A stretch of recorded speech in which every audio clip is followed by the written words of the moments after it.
আমাদের সরকার আসার পর 29 মাসে আমি 29% দিয়েছি। শুধু তাই নয়, এরপরে আবার দিয়ে এখন 36%। বারবার আমাদের একটা চেষ্টা যে আমরা যাতে সেন্ট্রাল যে ডিএ আছে তার থেকে কতটা গ্যাপ আমরা কমাতে পারি। এখন 22%-এর মতো গ্যাপ আছে। আগে যদি ইতিহাস দেখেন আপনারা দেখবেন কত গ্যাপ থাকতো আগে। আমরা সেটা চেষ্টা আছে।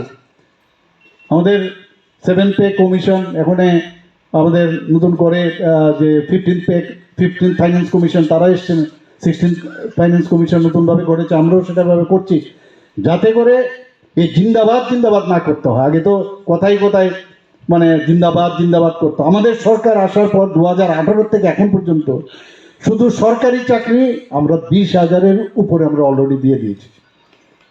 তো সেইগুলো আমরা দিচ্ছি, এগুলো তো বলতে হবে।